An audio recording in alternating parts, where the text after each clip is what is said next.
Buenos días, buenas tardes o buenas noches, dependiendo de cuándo puedan visualizar este nuevo programa del Participatory Group, que es esa comunidad de prácticas que tenemos y constituida entre la UNED y el Ayuntamiento de Madrid, y en la que, como sabéis, en nuestra página web y gracias a los estudios del CEMAP de televisión, pues tenemos muchos programas muy interesantes que compartir con vosotros en torno a la participación. Hoy tenemos a una invitada muy especial, Gloria Henao. ¿Qué tal, Gloria? ¿Cómo estás? Hola Marta, ¿cómo estás? Muchas gracias por invitarme y muchas gracias a toda la audiencia que nos está escuchando. Gloria es profesora en la Universidad del Rosario en Colombia y es la directora de la maestría en estudios urbanos y gestión urbanística. Creo que lo he dicho bien, no, si no, y ahora lo puntualiza. Además es una gran experta y practitioner en el ámbito del urbanismo, entonces tiene esa doble visión teórica y práctica que tanto nos gusta en el Participatory Group. ¿De qué es lo que vamos a hablar hoy? Bueno, pues hoy vamos a hablar de los retos de la participación ciudadana en el urbanismo, en la ciudad y en el ámbito colombiano. Gloria, cuéntanos un poco, y además Gloria nos va, además de referirnos al marco conceptual, también va a hacer una experiencia de casos que yo creo que va a ser súper interesante. Pero cuéntanos primero un poco cuál ha sido el contexto de la participación ciudadana en Colombia, cómo lo habéis vivido, cómo está regulada. Cuéntanos un poquito y luego ya entramos en profundidad. Bueno, Marta, muchas gracias por la invitación. Yo soy la directora académica de la maestría en Derecho y Gestión Urbanística. Eso es. Digamos, para hacer un poco de precisión, que soy abogada y no urbanista o arquitecta, pero soy abogada que se ha dedicado toda la vida al desarrollo de planificación y proyectos urbanos. Bueno, un poquito lo que me comentabas, Marta, es que en Colombia hemos tenido muchos retos en la participación ciudadana. Nuestra ley es de 1997, fue una ley novedosa y tenemos un instrumento que es el más importante de planificación de todas las ciudades, que se llama el Plan de Ordenamiento Territorial. Ese plan de ordenamiento territorial, la ley señala que debe haber participación en todas las etapas, o sea, es el del diagnóstico, en la formulación, tiene una etapa de concertación y de aprobación, y en todas las etapas hay un medio de participación ciudadana. Tenemos un cabildo abierto cuando están ya en el consejo, tenemos un consejo territorial de planeación que está constituido por líderes sociales, líderes comunitarios, por asociaciones ambientales, asociaciones académicas, gremios económicos que generan un concepto pero esa participación no es vinculante, o sea, si bien el concepto es obligatorio, lo que se señale en él no es vinculante. Cada vez hemos ido aprendiendo y al principio la participación ciudadana en estos planes de ordenamiento territorial era una participación ciudadana, era más socialización de lo que se estaba haciendo. Claro, era un poco dar a conocer. Sí, ¿no? dar a conocer un poco lo que se estaba haciendo más que la gente participara.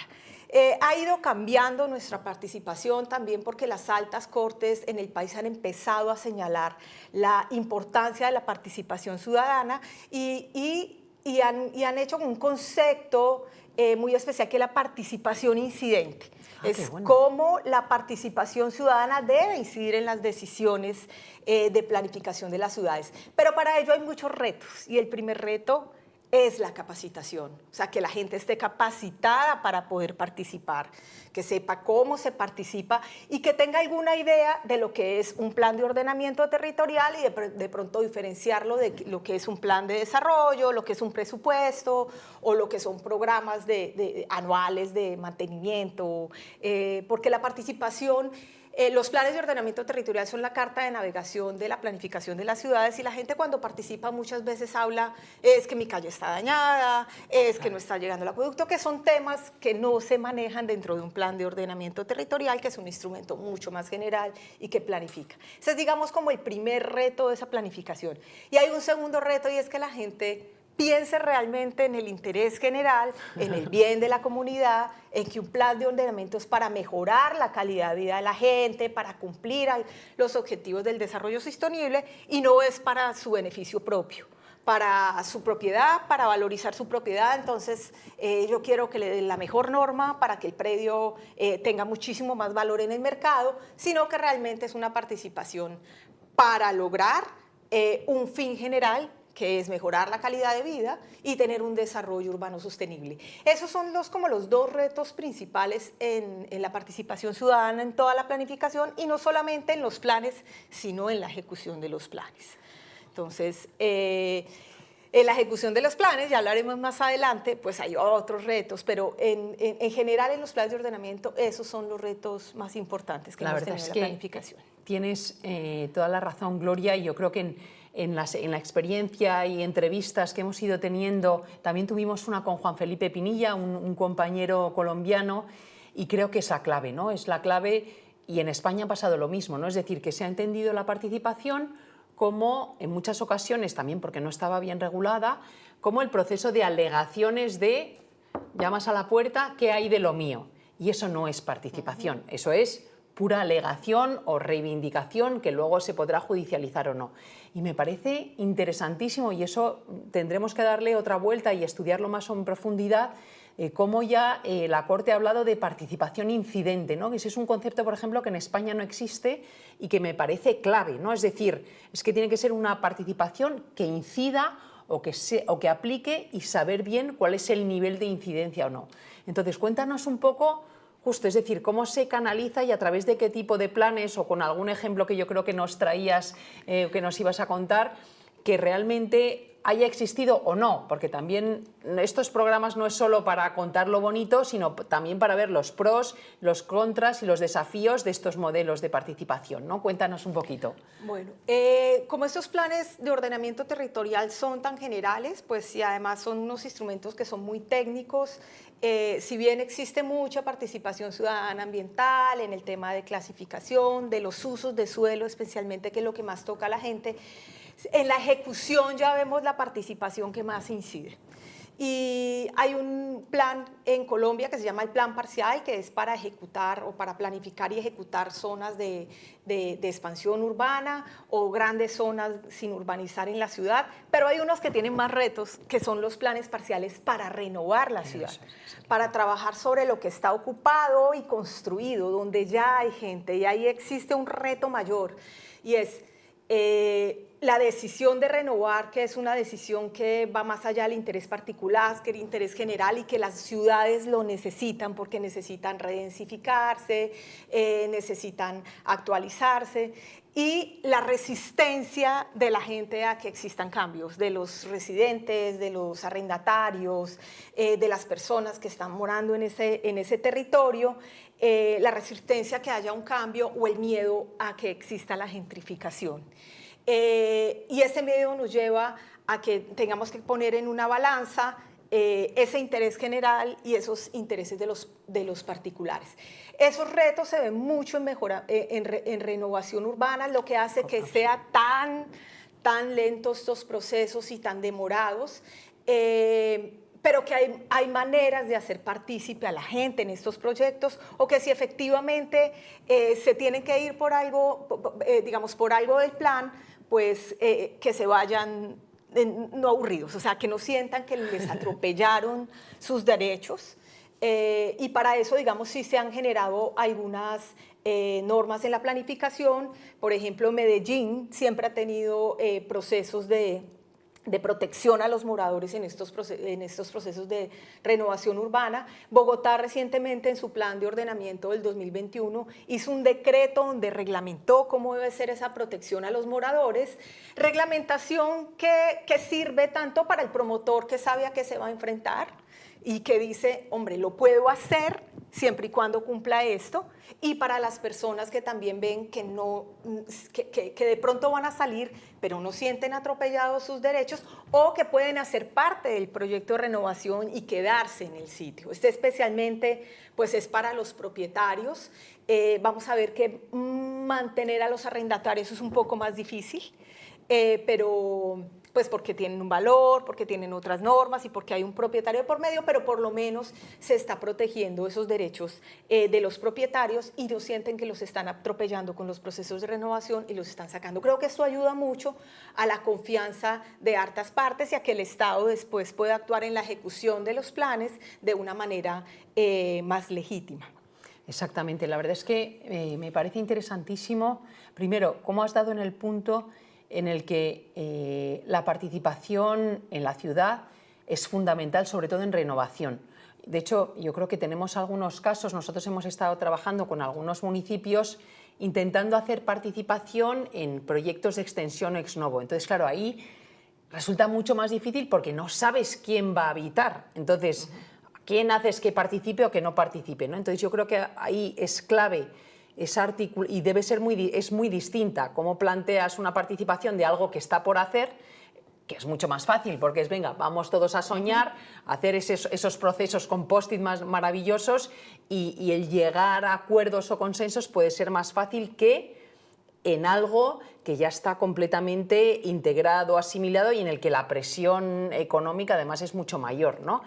Y ahí yo creo que, no sé cómo lo ves tú, porque en España también pasa mucho, y yo creo que de las experiencias que hemos ido viendo, teníamos un profesional argentino que era un promotor que, por ejemplo, decía que él había empezado en la participación porque se dio cuenta que la participación ahorraba plata. O sea, es decir, se dio cuenta, fue consciente de que llegar a consensos es mucho más viable económicamente, porque si no evitas la judicialización, evitas el colapso y demás, ¿no? Pero al mismo tiempo, no sé si nos puedes dar un poco el panorama, cómo lo ves en Colombia, es muy difícil lograr aunar ese mapa de actores, ¿no? Es decir, que los actores se pongan en esta mesa a hablar de igual a igual. ¿Cómo has visto tú o cómo ves ese equilibrio en las acciones, en la administración, los promotores, los ciudadanos, y de qué maneras se puede lograr que haya un encuentro, un diálogo de verdad? Sí. Bueno, como ya tuviste a Juan Felipe, me imagino que él les comentó de un plan parcial en Bogotá donde se hizo mucha participación, que fue el plan parcial Triángulo de Fenicia. Sí. Entonces no les voy a hablar de ese plan parcial, les voy a hablar de un caso muy bonito que, si bien no fue de un plan de renovación, fue un caso más interesante porque nace de la Ley de Cultura. Es un plan que se llaman Planes Especiales de Manejo y Protección. Son planes para proteger bienes de interés cultural, tanto urbanos, que son de grupos, como arquitectónicos, que son de predios individuales. Este plan se hizo en un barrio, que es un barrio que siempre ha estado, la gente piensa que no hace parte del centro histórico de Cartagena porque eran sus arrabales, de ese centro fundacional que todos conocemos, o que muchos conocen. Que nos gustaría conocer también. O que nos gustaría conocer, pero Getsemaní es parte de esa riqueza y de ese centro histórico, no se puede concebir. Y ellos siempre han tenido una lucha, primero para que sean declarados dentro de esos valores de ese centro histórico, pero también de poderse quedar en el barrio y que reconozcan que parte de la riqueza del barrio es lo inmaterial. Bueno, este plan se hizo sobre dos predios donde estuvo alguna vez el Club Cartagena y el Claustro de San Francisco, un convento desde el siglo XVI. Entonces, allí se hizo este plan, que era un simple plan para poder intervenir unos bienes y hacer un proyecto de hoteles. Estos planes, pues sus promotores pues son una cadena hotelera y una familia muy prestigiosa en Colombia que tiene un grupo económico que además tiene fundaciones que manejan proyectos urbanos. Ellos hicieron un concurso, el concurso para hacer el plan se lo gana un grupo que además donde su directora había sido funcionario de muchas entidades de patrimonio y habían cartagenero, y tenía una lucha de hace 30 años por proteger ese valor inmaterial del barrio que se han ido ganando. Alrededor de 30 años llevan en esa lucha. Ellos inician a hacer el plan, hacen su plan, les aprueban su intervención, pero en todo este proceso de socialización, que es lo que les exige esa ley de patrimonio, socializarlo más que incorporar la participación, o que esa participación sea incidente, pues porque se trata de algo muy técnico, que es intervenir un bien de interés cultural para mantener su valor.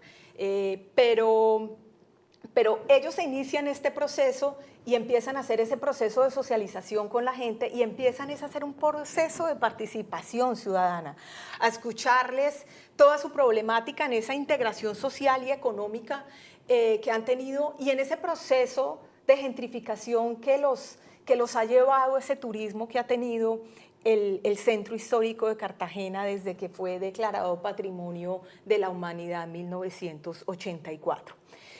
La gente que ha vivido en el barrio ancestralmente han sido arrendatarios, no propietarios, lo que hace más difícil que puedan permanecer en el barrio. Y han trabajado y tienen unos saberes y unos oficios muy tradicionales y con mucho valor inmaterial. Ese valor inmaterial ya está reconocido. De hecho, el Plan Especial de Manejo y Protección de todo el centro histórico pues está reconociendo ese valor patrimonial, pero aún no está aprobado, llevan 10 años en discusiones. Y este inmueble empieza a incorporar todo eso dentro de su mismo plan. Y unos funcionarios, unas personas que trabajaban en este plan tuvieron la idea, porque no lo hicieron los promotores ni del hotel, ni los que estaban desarrollando el problema, sino ellos empiezan a trabajar otro proyecto que se llama el Proyecto de Vivienda Cultural, que es vivienda de interés social especial porque están áreas patrimoniales, que se llama La Resistencia. Qué bonito. Muy lindo, el nombre es precioso y es buscando que permanezcan los residentes del barrio y que además regresen residentes que se tuvieron que ir por esa gentrificación que se ha ido produciendo durante estos años, que regresen al barrio. ¿Y por qué sucede esto? Porque en gran parte los promotores del proyecto, que si bien no son los mismos que van a hacer el proyecto de la Resistencia, ellos están haciendo toda la modificación de su plan y la están pagando para poder incorporar más área a ese proyecto y que quede aprobado el desarrollo de este predio que es de este proyecto que es en otro predio donde alguna vez funcionó la fábrica de la jabonería Lemaitre, que era donde trabajaba gran parte del barrio. Bueno. Entonces es allí donde va a quedar muy cerca este claustro. Se está modificando en este momento este plan especial de manejo y protección, todavía no es una realidad. Y ellos apoyaron, además de tratar de incluirlo en el programa de SUPEN, de ampliar este PEN a otra área para que los terceros puedan desarrollar este proyecto, ellos también ayudaron con la divulgación de esos valores a través de un periódico que se llama El Gexmanicense y un programa streaming que se llama Hablemos de Gexemaní. Qué bueno.